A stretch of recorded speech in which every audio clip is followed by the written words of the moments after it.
संतां के कारज आप खलोया, संतां के कारज हर कम करावण आया राम। ਵਾਹਿਗੁਰੂ ਜੀ ਕਾ ਖਾਲਸਾ, ਸ੍ਰੀ ਵਾਹਿਗੁਰੂ ਜੀ ਕੀ ਫਤਿਹ। ਪੰਜਵੀਂ ਕਿਤਾਬ ਦਾ ਸ਼ੁਭ ਆਰੰਭ ਕਰ ਰਹੇ ਹਾਂ ਜੀ। ਅਸੀਸਾਂ ਬਖਸ਼ਣੀਆਂ। ਧੰਨਵਾਦ। ਨਾਨਕ ਕੱਚੜਿਆਂ ਸਿਉ ਤੋੜ, ਢੂੰਡ ਸੱਜਣ ਸੰਤ ਪੱਕਿਆਂ। ਪਰਮੇਸ਼ਰ ਦੀ ਆਰਾਧਨਾ ਕਰਦਾ ਹੋਇਆ ਮਹਾਂਪੁਰਖ ਮੁਕਤੀ ਦੇ ਪੌਦੇ ਨੂੰ ਨਾਮ ਦੇ ਪਾਣੀ ਨਾਲ ਸਿੰਜਦਾ ਹੋਇਆ ਫਲ ਪ੍ਰਾਪਤ ਕਰਨ ਦੇ ਸਮਰੱਥ ਹੋ ਜਾਂਦਾ ਹੈ ਅਤੇ ਇਹ ਰਸਤਾ ਨਾਮ ਫਲ ਦੀ ਮਿਠਾਸ ਤੇ ਸਵਾਦ ਨਾਲ ਤ੍ਰਿਪਤ ਹੋ ਕੇ ਆਨੰਦਮਈ ਧਾਰਾ ਵਿੱਚ ਵਹਿ ਤੁਰਦੀ ਹੋਈ ਦਰਿਆ ਦੇ ਪਾਣੀ ਦੀ ਤਰ੍ਹਾਂ ਅਥਾਹ ਗਹਿਰਾਈ ਵਾਲੇ ਨਿਰੰਕਾਰੀ ਸਮੁੰਦਰ ਵਿੱਚ ਜਾ ਮਿਲਦੀ ਹੈ। ਇਹੋ ਜਿਹੀ ਪੂਰਨ ਅਵਸਥਾ ਸ੍ਰੇਸ਼ਟ ਬੁੱਧੀ ਅਤੇ ਸਹਿਣਸ਼ੀਲਤਾ ਵਾਲੀ ਜੋਤ ਹੀ ਪਰਮੇਸ਼ਰ ਨਾਲ ਮਿਲਾਪ ਦੀ ਮੰਜ਼ਿਲ ਦਿਖਾ ਸਕਦੀ ਹੈ। ਨਹੀਂ ਤਾਂ ਭੇਖਾਧਾਰੀ ਪਖੰਡੀ ਬੰਦਾ ਉਸ ਦੀ ਮੰਜ਼ਿਲ ਦਾ ਰਸਤਾ ਦੇਖਣ ਵਾਲੀ ਅੱਖ ਵੀ ਨਹੀਂ ਬਣਾ ਸਕਦਾ। ਗੁਰੂ ਸਾਹਿਬ ਦਾ ਫਰਮਾਨ ਹੈ, ਇਹੋ ਜਿਹੇ ਕੱਚੜਿਆਂ ਸੰਗ ਨੇਹ ਨਾ ਲਗਾ ਤੋੜ ਦੇ। ਉਸ ਸੰਤ ਦੀ ਭਾਲ ਕਰ ਜੋ ਰਹਿਮਤ ਦੀ ਭੀਖ ਦੇਣ ਦੀ ਸ਼ਕਤੀ ਪ੍ਰਤੀ ਨਿਪੁੰਨ ਹੋਵੇ। ਨਿਰੰਕਾਰੀ ਜੋਤ ਨਾਲ ਅਭੇਦ ਮਹਾਂਪੁਰਖਾਂ ਦਾ ਕਥਨ ਹੈ ਕਿ ਪੁੰਨਾਂ ਦੇ ਵਧਣ ਨਾਲ ਈਸ਼ਵਰ ਦਾ ਜਸ ਕਰਨ ਵਾਲਿਆਂ ਦੀ ਸੰਗਤ ਮਿਲਦੀ ਹੈ, ਪਾਪਾਂ ਦੀ ਬਦੌਲਤ ਸ਼ੈਤਾਨ ਦੀ ਉਪਜ ਹੁੰਦੀ ਹੈ। ਸਾਧ ਸੰਗਤ ਦਾ ਮਿਲਾਪ ਮਾਨ ਬਖਸ਼ਦਾ ਹੈ। ਜਿਸ ਨੇ ਨੀਂਹ ਹੀ ਨਹੀਂ ਰੱਖੀ, ਮੰਜ਼ਲਾਂ ਕਿਵੇਂ ਬਣਨਗੀਆਂ। ਨਾਮ ਦਾ ਪੌਦਾ ਹੀ ਨਹੀਂ ਲਗਾਇਆ, ਫਲ ਦੀ ਲਾਲਸਾ ਕਿਵੇਂ ਬੱਝੇਗੀ। ਸਾਧ ਸੰਗਤ ਵਿੱਚ ਜੁੜ ਕੇ ਨਾਮ ਸਿਮਰਨ ਦੀ ਜੁਗਤੀ ਦਾ ਪੌਦਾ ਲਗਾਇਆ ਹੋਇਆ ਹੀ ਸਰਦਾ ਦੇ ਪਾਣੀ ਨਾਲ ਤ੍ਰਿਪਤ ਹੋ ਕੇ ਨਾਮ ਰਸ ਦੇ ਭਰੇ ਮੁਕਤੀ ਫਲ ਲਿਆਵੇਗਾ। ਵਿਦਿਆ ਦੀ ਪਹਿਲੀ ਜਮਾਤ ਅੰਦਰ ਦਾਖਲਾ ਲੈ ਕੇ ਵਿਦਿਆਰਥੀ ਡਿਗਰੀਆਂ ਪ੍ਰਾਪਤ ਕਰਦਾ ਹੈ। ਜੇ ਦਾਖਲਾ ਹੀ ਨਾ ਲਿਆ ਤਾਂ ਡਿਗਰੀ ਕਿੱਥੋਂ। ਦੁਨਿਆਵੀ ਡਿਗਰੀਆਂ ਦੀ ਤਰ੍ਹਾਂ ਪਰਮਾਰਥ ਦੀ ਵਿਦਿਆ ਪੜ੍ਹਨ, ਸਾਧ ਸੰਗਤ ਕਰਨ ਸਦਕਾ ਪ੍ਰਾਪਤ ਹੁੰਦੀ ਹੈ। ਪਰਮਾਰਥ ਦੀ ਵਿਦਿਆ ਪੜ੍ਹਨ ਵਾਲਾ ਜਿਗਿਆਸੂ ਮਿਹਨਤ ਕਰਕੇ ਆਤਮਿਕ ਬਲ ਨਾਲ ਪਰਮ ਪਦਵੀ ਪਾ ਲੈਂਦਾ ਹੈ। ਪੂਰਬਲੇ ਪੁੰਨਾਂ ਸਦਕਾ ਹੀ ਪ੍ਰਭੂ ਆਪ ਸਿਮਰਨ ਲਈ ਪ੍ਰੇਰਦਾ ਹੈ।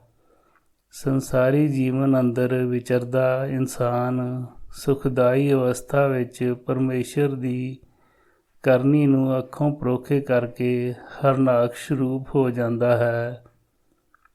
ਇਹੋ ਜਿਹੇ ਅਹੰਕਾਰੀ ਜੀਵ ਨੂੰ ਫਿਰ ਪ੍ਰਭੂ ਆਪ ਬੁਲਾਵੇ ਭੇਜਦਾ ਹੈ। ਅਹੰਕਾਰੀਆਂ ਨੂੰ ਦੁੱਖ ਭੁੱਖ ਹੈ, ਹੱਥ ਤੜੇ ਘਰ ਘਰ ਮੰਗਾਹੇ।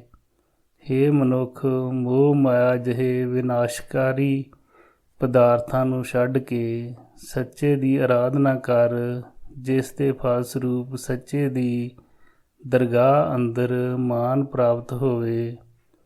ਇਤਿਹਾਸਕ ਵਾਰਤਾ ਹੈ ਕਿ ਮਸਲੀਹਾਂ ਨਾਮ ਦੇ ਪਿੰਡ ਵਿੱਚ ਇੱਕ ਗੁਰਮੁਖ ਸੱਜਣ ਭਗੀਰਥ ਵਸਦਾ ਸੀ। ਘਰੇਲੂ ਉਪਦੇਸ਼ ਨਾਲ ਮਾਤਾ ਚੰਡੀ ਦੀ ਉਪਾਸਨਾ ਕਰਦਾ ਸੀ। ਕਮਾਈ ਪ੍ਰਬਲ ਹੋਣ 'ਤੇ ਇੱਕ ਦਿਨ ਸੁਪਨੇ ਅੰਦਰ ਮਾਤਾ ਨੇ ਦਰਸ਼ਨ ਦੇ ਕੇ ਕੁਝ ਮੰਗਣ ਲਈ ਕਿਹਾ।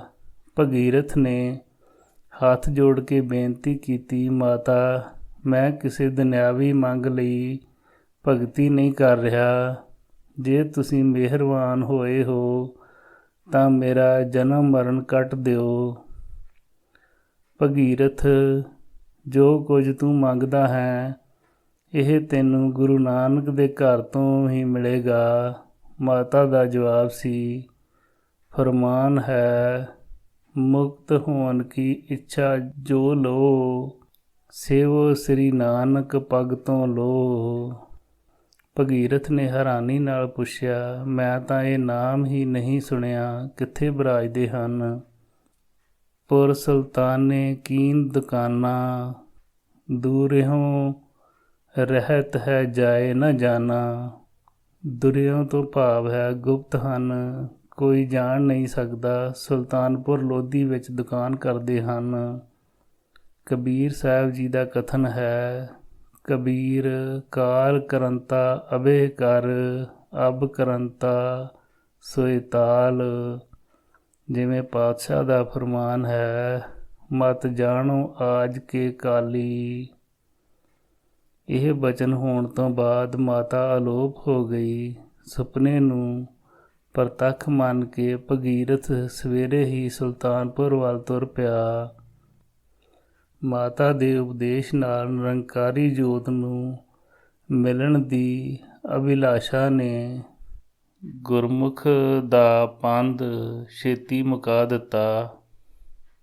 ਨਾਨਕ ਪਾਤਸ਼ਾਹ ਜੀ ਦੇ ਦਰਸ਼ਨ ਕਰਕੇ ਮਨ ਸ਼ਾਂਤ ਹੋਇਆ ਅਤੇ ਮਨ ਉਜਲਾ ਹੋ ਗਿਆ। ਦਰਸ਼ਨੀਆ ਗੁਰਮੁਖ ਹਮੇਸ਼ਾ ਲਈ ਗੁਰੂ ਨਾਨਕ ਦਾ ਹੋ ਗਿਆ।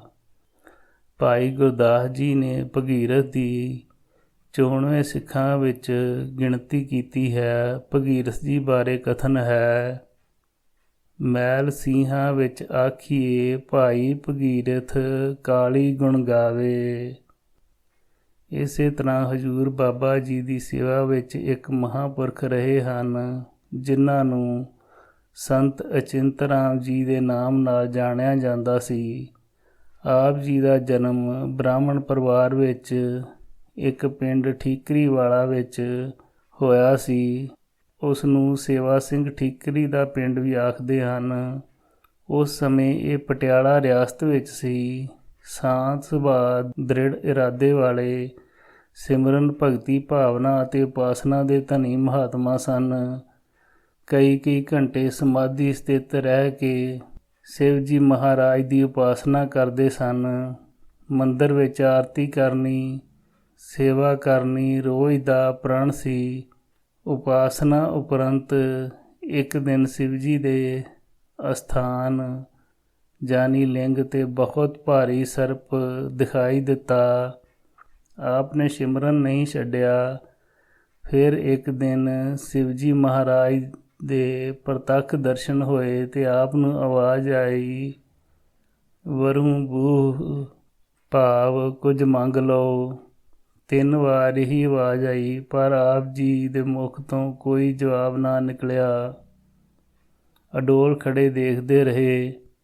ਆਖਰੀ ਬਚਨ ਹੋਇਆ, ਕਿਸੇ ਮਹਾਂਪੁਰਖ ਦੀ ਸੰਗਤ ਕਰੋ। ਬਚਨ ਉਪਰੰਤ ਸ਼ੰਕਰ ਜੀ ਅਲੋਪ ਹੋ ਗਏ।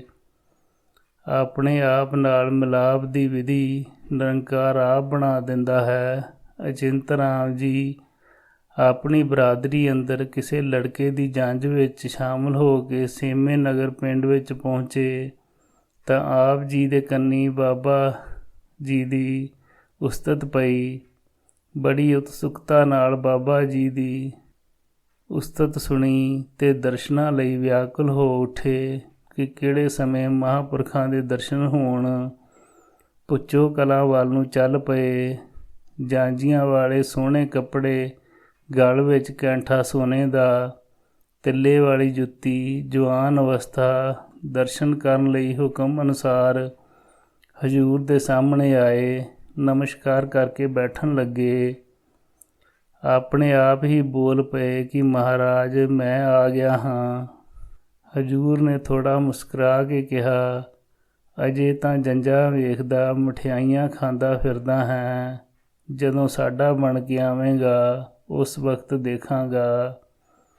ਅਚਿੰਤ ਰਾਮ ਜੀ ਮੱਥਾ ਟੇਕ ਵਾਪਸ ਚਲੇ ਗਏ, ਪਰ ਮਨ ਇੱਥੇ ਹੀ ਛੱਡ ਗਏ, ਕਿਉਂਕਿ ਰਮਜ ਪਛਾਣਨ ਵਿੱਚ ਦੇਰ ਨਾ ਲੱਗੀ।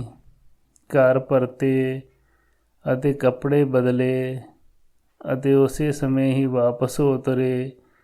ਬਾਬਾ ਜੀ ਦੇ ਚਰਨਾਂ ਵਿੱਚ ਆ ਕੇ ਦਸਤਕ ਦਿੱਤੀ। ਹਜ਼ੂਰ ਬਹੁਤ ਪ੍ਰਸੰਨ ਹੋਏ ਅਤੇ ਮਰਿਆਦਾ ਅਨੁਸਾਰ ਸਾਰੀ ਸਰਾ ਕੀਤੀ। ਸਰਾ ਅੰਦਰ ਕਈਆਂ ਜਗ੍ਹਾ 'ਤੇ ਮੱਥਾ ਟਿਕਾਉਂਦੇ, ਲੰਮਾ ਪਾਉਂਦੇ, ਆਪਣੇ ਆਸਣ ਪਿੱਛੇ ਬੜੀ ਥੋੜ੍ਹੀ ਜਿਹੀ ਜਗ੍ਹਾ ਸੀ, ਉਸ ਨੂੰ ਉਹ ਸ਼ੌਕੀਨ ਘਰ ਆਖਦੇ ਸਨ। ਉੱਥੇ ਲੰਮਾ ਪਾਉਂਦੇ। ਜੇ ਕਿਸੇ ਪੁੱਛਣਾ ਤਾਂ ਆਖਦੇ, ਇੱਥੇ ਬੜੇ ਤਪੱਸਵੀਆਂ ਨੇ ਤਪ ਕੀਤਾ ਹੈ, ਇਹ ਜਗ੍ਹਾ ਪਵਿੱਤਰ ਹੈ। ਆਦਮੀ ਦੇ ਹੱਥ ਘੁੱਟਣੇ ਤੇ ਕਹਿਣਾ, ਤੁਹਾਡੇ 'ਤੇ ਸਾਡੀ ਮੋਹਰ ਲੱਗ ਜਾਂਦੀ ਹੈ। ਪਰਲੋਕ ਵਿੱਚ ਜਾਓਗੇ ਤਾਂ ਦੇਖ ਕੇ ਤੁਹਾਨੂੰ ਕੋਈ ਕੁਝ ਨਹੀਂ ਕਹੇਗਾ, ਸਿੱਧਾ ਸਾਡੇ ਪਾਸ ਪਹੁੰਚਾ ਦਿੱਤਾ ਜਾਵੇਗਾ। ਫਰਮਾਨ ਹੈ, ਰੇ ਰੇ ਦਰਗਾਹ ਕਹੇ ਨਾ ਕੋਊ, ਆਓ ਬੈਠੋ ਆਦਰ ਸਭ ਦਿਓ। ਸ਼ੌਕੀਨ ਘਰ ਅਤੇ ਆਪਣੇ ਹੱਥਾਂ ਨਾਲ ਘੁੱਟਣ ਦੀ ਸ਼ਰ੍ਹਾ ਕਿਸੇ ਕਿਸੇ ਦੀ ਹੀ ਕਰਦੇ ਸਨ। ਸ਼ੌਕੀਨ ਘਰ ਦੀ ਜਗ੍ਹਾ ਬਾਬਾ ਜੀ ਦੇ ਆਸਣ ਪਿੱਛੇ ਸੀ। ਆਮ ਚੀਜ਼ਾਂ ਜਿਵੇਂ ਖੰਡ, ਦੁੱਧ, ਆਟਾ ਆਦਿ ਦੀ ਸ਼ਰ੍ਹਾ ਹਜ਼ੂਰ ਦੇ ਆਸਣ ਦੇ ਅੱਗੇ ਹੁੰਦੀ ਸੀ। ਦੂਜੀ ਸ਼ਰ੍ਹਾ ਆਸਣ ਦੇ ਧਰੂ ਵਾਲੇ ਪਾਸੇ, ਇੱਕ ਥੜਾ ਜਿਸ ਨੂੰ ਜਰਮਾਂ ਦਾ ਥੜਾ ਆਖਦੇ ਸਨ, ਉਸ ਉੱਪਰ, ਅਤੇ ਤੀਸਰੀ ਆਸਣ ਤੋਂ ਦੱਖਣ ਵਾਲੇ ਪਾਸੇ ਤੇ ਪੂਰਬ ਵਾਲੇ ਪਾਸੇ ਪੱਕਾ ਥੜਾ ਜਿਸ ਨੂੰ ਮਲਕਾ ਦਾ ਥੜਾ ਆਖਦੇ ਸਨ ਸੀ। ਇਹ ਮਰਿਆਦਾ ਅੱਜ ਤੱਕ ਪ੍ਰਚਲਿਤ ਹੈ। ਜਿਸ ਸਮੇਂ ਲੰਗਰ ਬਣ ਕੇ ਆਉਂਦਾ, ਹਜ਼ੂਰ ਉਸ ਦੀ ਸਰਾ ਕਰਾਉਂਦੇ। ਟੋਕਰੀ ਵਿੱਚ ਹੀ ਪ੍ਰਸ਼ਾਦੇ ਦੋ ਦੋ ਚੁੱਕ ਕੇ ਖੱਬੇ ਤੋਂ ਸੱਜੇ ਅਤੇ ਸੱਜੇ ਤੋਂ ਖੱਬੇ ਸੇਵਕ ਨੇ ਕਰਨੇ। ਆਪ ਜੀ ਨੇ ਨਿਗਾਹ ਰੱਖਣੀ। ਇਸੇ ਹੀ ਤਰ੍ਹਾਂ ਦਾਲ ਦੀ ਕੜਛੀ ਭਰ ਲੈਣੀ ਤੇ ਖਾਲੀ ਕਰ ਦੇਣੀ। ਕੁਝ ਸਮੇਂ ਬਾਅਦ ਬਚਨ ਕਰਨਾ, ਜਾਓ ਸੁੱਧ ਹੈ, ਵਰਤਾਓ। ਲੰਗਰ ਦੀ ਰੋਟੀ ਅਣਚੋਪੜੀ ਤੇ ਇਕੱਲੇ ਲੂਣ ਵਾਲੀ ਮੂੰਗੀ ਦੀ ਦਾਲ, 4 ਸੇਰ ਆਟਾ ਤੇ 1.25 ਸੇਰ ਮੂੰਗੀ ਦੀ ਦਾਲ ਬਣਦੀ ਸੀ। ਸੰਗਤ ਕਿੰਨੀ ਵੀ ਆ ਜਾਵੇ, ਲੰਗਰ ਅਤੁੱਟ ਵਰਤਦਾ ਸੀ। ਭਰੇ ਭੰਡਾਰ ਅਤੁੱਟ ਅਤੋਲ ਦਾ ਪ੍ਰਤੱਖ ਦਰਸ਼ਨ ਸੀ। ਲੰਗਰ ਵਿੱਚ ਘਿਓ ਦੀ ਦੇਗ ਬੁੱਧਵਾਰ ਦੇ ਦਿਨ ਬਣਦੀ ਸੀ। ਹੁਕਮ ਹੋਇਆ, ਸਾਲ ਬਾਅਦ 1 ਪਾਈਆ ਰਾਸ਼ਨ ਦੇਗ ਵੱਧ ਜਾਇਆ ਕਰੇਗਾ। ਸੰਤ ਬਾਬਾ ਖੇਮ ਸਿੰਘ ਜੀ ਦੇ ਸਮੇਂ 3-4 ਕੜਾਹੇ ਪ੍ਰਸ਼ਾਦ ਜਾਂ ਚੌਲ ਪਲਾਂ ਵਿੱਚ ਤਿਆਰ ਹੁੰਦੇ ਸਨ ਤੇ ਹੁਣ ਮੌਜੂਦਾ ਬਾਬਾ ਸੁਖਦੇਵ ਸਿੰਘ ਜੀ ਵੱਲੋਂ ਕੜਾਹ ਪ੍ਰਸ਼ਾਦ ਦੀਆਂ ਦੇਗਾਂ ਹਰ ਰੋਜ਼ ਤੇ ਬੇਅੰਤ ਲੰਗਰ ਅਤੁੱਟ ਵਰਤਦੇ ਹਨ। ਕਹਿਬੇ ਕੋ ਸੋਭਾ ਨਹੀਂ, ਦੇਖਾ ਹੀ ਪ੍ਰਵਾਨ ਵਾਲੀ ਗੱਲ ਹੈ। ਹੁਣ ਸੰਤ ਅਚਿੰਤ ਰਾਮ ਜੀ ਨੂੰ ਗੁਰਮੰਤਰ ਦਾ ਜਾਪ ਕਰਨ ਦੀ ਜੁਗਤੀ ਦਿੱਤੀ। ਗੁਰਮੰਤਰ ਗੁਪਤ ਹੈ। ਉਸ ਗੁਰਮੰਤਰ ਦੀ ਆਰਾਧਨਾ ਦੀ ਮਰਿਆਦਾ ਇਹ ਸੀ ਕਿ ਸਵੇਰੇ ਸੂਰਜ ਚੜ੍ਹਨ ਵੇਲੇ ਉਸ ਵੱਲ ਮੂੰਹ ਕਰਕੇ ਖੜੇ, ਅੰਗ ਨਹੀਂ ਹਿਲਾਉਣਾ, ਅੱਖਾਂ ਖੋਲ੍ਹ ਕੇ ਸੂਰਜ ਵੱਲ ਦੇਖਣਾ, ਪਲਕਾਂ ਨੂੰ ਟਿਕਾ ਕੇ ਰੱਖਣਾ, ਫਰਕਣਾ ਨਹੀਂ। ਜਿਵੇਂ ਜਿਵੇਂ ਸੂਰਜ ਉੱਪਰ ਨੂੰ ਆਵੇ ਉਸੇ ਤਰ੍ਹਾਂ ਹੀ ਨਿਗਾਹ ਰੱਖਣੀ। ਸ਼ਾਮਾਂ ਤੱਕ ਸਰੀਰ ਨੇ ਡਿੱਗ ਪੈਣਾ। ਫਿਰ ਸ਼ਾਮ ਨੂੰ ਹੁਕਮ ਅਨੁਸਾਰ ਜਲ ਪਾਣੀ ਕਰਨਾ। ਅਗਲੇ ਦਿਨ ਫਿਰ ਇਹੀ ਕਰਮ ਆਰੰਭ ਕਰਨਾ। ਕਠਿਨ ਕਮਾਈ ਸੀ। ਗਰਮੀ ਦੀ ਰੁੱਤ ਵਿੱਚ ਸੂਰਜ ਸਾਹਮਣੇ ਸਾਰਾ ਦਿਨ ਖੜੇ ਰਹਿਣਾ। ਫਰਮਾਨ ਹੈ, ਮਾਨ ਮੋਹ ਮੇਰ ਤੇਰ ਵਿਵਰਜਿਤ ਇਹ ਮਾਰਗ ਖੰਡੇ ਧਾਰ, ਅਥਵਾ ਖੰਨਿਓ ਤਿੱਖੀ ਵਾਲੋਂ ਨਿੱਕੀ ਏਤ ਮਾਰਗ ਜਾਣਾ। ਇਸ ਤਰ੍ਹਾਂ ਨਿਰਵਿਘਨ ਸਾਧਨਾ ਚੱਲਦੀ ਰਹੀ। ਸ਼ਾਮ ਨੂੰ ਹਜ਼ੂਰ ਨੇ ਆਤਮ ਬਲ ਨਾਲ ਸਰੀਰਕ ਸ਼ਕਤੀ ਬਖਸ਼ਣੀ ਅਤੇ ਸਵੇਰ ਤੋਂ ਫਿਰ ਉਸੇ ਤਰ੍ਹਾਂ ਹੀ ਤਪੱਸਿਆ ਕਰਨੀ। ਖੜੇ ਰਹਿਣ ਨਾਲ ਲੱਤਾਂ ਸੁੱਜ ਜਾਣੀਆਂ, ਕੀੜਿਆਂ ਨੇ ਕੱਟਣਾ, ਪਰ ਆਪ ਜੀ ਨੇ ਅਡੋਲ ਖੜੇ ਰਹਿਣਾ। ਇਰਾਦਾ ਦ੍ਰਿੜ ਸੀ। ਨੀਂਦ ਭੂਖ ਸਭ ਪਰ ਹਰ ਤਿਆਗੀ, ਸੁਨੇ ਸੁਨ ਸਮਾਵੇ। ਐਸੀ ਬਿਰਤੀ ਬਣ ਗਈ ਕਿ ਦੇਖਣ ਨੂੰ ਹੋਸ਼ ਵੀ ਨਹੀਂ ਲੱਗਦੀ, ਪਰ ਸਿਮਰਨ ਨਿਰੰਤਰ ਨਿਰਵਗਨ ਹੋ ਰਿਹਾ ਸੀ। ਸਿਰ ਪੈਰਾਂ ਦੀ ਖਬਰ ਨਾ ਕੋਈ, ਵਿੱਚ ਮੁਹੱਬਤ ਤੇਰੀ। ਕੀ ਆਖਾਂ ਕੀ ਆਖ ਸੁਣਾਵਾਂ, ਹੋਸ਼ ਗਵਾਈ ਮੇਰੀ। ਇਹੋ ਜਿਹੇ ਮਨ ਦੀ ਭਾਵਨਾ ਦੀ ਪ੍ਰਕਿਰਤੀ ਨੂੰ ਨਿਰੰਕਾਰੀ ਜੋਤ ਦਾ ਜਗਿਆਸੂ ਹੀ ਜਾਣ ਸਕਦਾ ਹੈ। ਜਿਨੇ ਪ੍ਰੀਤ ਲਾਈ ਸੋ ਜਾਣੇ, ਕਹਿ ਜਾਣੇ ਜਿਸ ਮਨ ਧਰੇ। ਜਨ ਨਾਨਕ ਹਰ ਦੇਖ ਸੁਖ ਪਾਵੇ, ਸਭ ਤਨ ਕੀ ਭੂਖ ਟਰੇ। ਤਪੱਸਿਆ ਉਪਰੰਤ ਇੱਕ ਦਿਨ ਹੁਕਮ ਹੋਇਆ, ਅਚਿੰਤ ਰਾਮ ਨੂੰ ਹਾਜ਼ਰ ਕਰੋ। 2 ਸੇਵਕ ਬਾਹਾਂ ਤੋਂ ਫੜ ਕੇ ਲੈ ਆਏ। ਫਿਰ ਹੁਕਮ ਹੋਇਆ, ਇਸ਼ਨਾਨ ਕਰਵਾ ਕੇ ਲਿਆਓ। ਇਸ਼ਨਾਨ ਕਰਨ ਬਾਅਦ ਬਾਬਾ ਜੀ ਨੇ ਸਿਰ ਤੋਂ ਪੈਰਾਂ ਤੱਕ ਸ਼ਰਾ ਕੀਤੀ। ਇਸ ਸਮੇਂ ਨਿਗਾਹ ਤਕਰੀਬਨ ਬੰਦ ਹੋ ਗਈ ਸੀ। ਸੂਰਜ ਵੱਲ ਦੇਖਣ ਕਰਕੇ ਫਿਰ ਹਜ਼ੂਰ ਨੇ ਦੁਨਿਆਵੀ ਜੋਤ ਨੇਤਰਾਂ ਨੂੰ ਬਖਸ਼ੀ।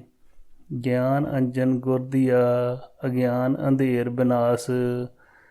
ਨਾਮਦੇਵ ਜੀ ਦੇ ਬਚਨ ਅਨੁਸਾਰ ਸਫਲ ਜਨਮ ਮੋਕੋ ਗੁਰ ਕੀਨਾ, ਦੁਖ ਵਿਸਾਰ ਸੁਖ ਅੰਤਰ ਲੀਨਾ। ਗਿਆਨ ਅੰਜਨ ਮੋਕੋ ਗੁਰ ਦੀਨਾ। ਜਿਸ ਸਮੇਂ ਮਹਾਰਾਜ ਜੀ ਸਰਾ ਕਰ ਰਹੇ ਸਨ ਤਾਂ ਸੰਤ ਅਚਿੰਤ ਰਾਮ ਜੀ ਨੇ ਇੱਕ ਬਚਨ ਕੀਤਾ, ਗੋਪੀਆਂ ਆਈਆਂ ਕਾਨ ਜੀ ਗੋਪੀਆਂ ਆਈਆਂ। ਇਹੀ ਬਚਨ 3 ਵਾਰ ਕੀਤਾ। ਹਜ਼ੂਰ ਬਾਬਾ ਜੀ ਬਹੁਤ ਪ੍ਰਸੰਨ ਹੋਏ ਤੇ ਬਚਨ ਕੀਤਾ, ਹੁਣ ਇਸ ਨੂੰ ਇੰਦਰ ਦੀਆਂ ਅਪਸਰਾਵਾਂ ਨਗਨ ਹੋ ਕੇ ਭਰਮਾ ਰਹੀਆਂ ਹਨ, ਪਰ ਇਸ ਨੂੰ ਕ੍ਰਿਸ਼ਨ ਦੀਆਂ ਗੋਪੀਆਂ ਦਿਸ ਰਹੀਆਂ ਹਨ। ਹੁਣ ਬਿਰਤੀ ਨਹੀਂ ਡੋਲੇਗੀ। ਅਖੀਰ ਤੱਕ ਸੰਤ ਅਚਿੰਤ ਰਾਮ ਜੀ ਇਸ ਅਵਸਥਾ ਵਿੱਚ ਰਹੇ। ਡੋਲਣ ਤੇ ਚੂਕਾ ਠਹਿਰਾਇਆ। 7 ਮਹਿਲੇ 7 ਸਮਾਇਆ, ਰਵ ਪ੍ਰਗਾਸ ਰਜਨੀ ਜਥਾ। ਗਤ ਜਾਨਤ ਸਭ ਸੰਸਾਰ, ਪਾਰਸ ਮਾਨੋ ਤਾਬੋ ਛੁਏ। ਕਨਕ ਹੋਤ ਨਹੀਂ ਬਾਰ। ਸ੍ਰੀ ਵਾਹਿਗੁਰੂ ਜੀ ਕਾ ਖਾਲਸਾ, ਸ੍ਰੀ ਵਾਹਿਗੁਰੂ ਜੀ ਕੀ ਫਤਿਹ।